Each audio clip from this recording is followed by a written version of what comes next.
Magandang gabi sa ating lahat. Narito ang weather update sa araw ng Huwebes, August 1, 2024. Wala naman tayong binabantayan anumang bagyo or low pressure area sa loob at labas ng ating Philippine Area of Responsibility. Pero itong southwest monsoon or hanging habagat ay umiiral dito sa western section ng Visayas at Mindanao. Kaya kung makikita po natin, may mga kumpul po tayo na mga kaulapan dito po. Kaya asahan po natin makakaranas ng maulap na papawirin na may mga kalat-kalat na pagulan dito sa may Palawan, Western Visayas, Negros Island Region, Zamboanga Peninsula, pati na rin dito sa may Basilan. Samantala, for Metro Manila at nalalabing bahagi ng ating bansa dito na lalo sa eastern section, aasahan natin makakaranas tayo ng bahagya hanggang sa maulap na papawiri na may mga isolated rain showers at mga pagkulan sa hapon at sa gabi dulot ng mga localized thunderstorms.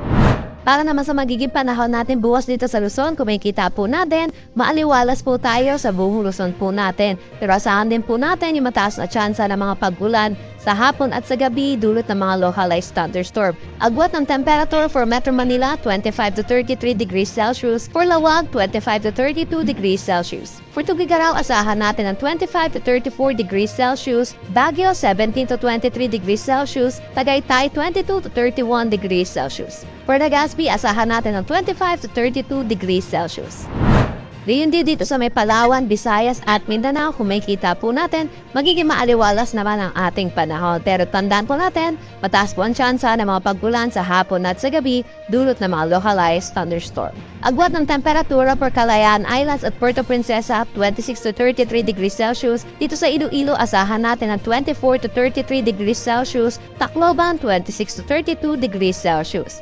Dito sa Cebu at Cagayan de Oro, 25 to 32 degrees Celsius. Dito naman sa Zamboanga at Davao, asahan natin ng 25 to 33 degrees Celsius.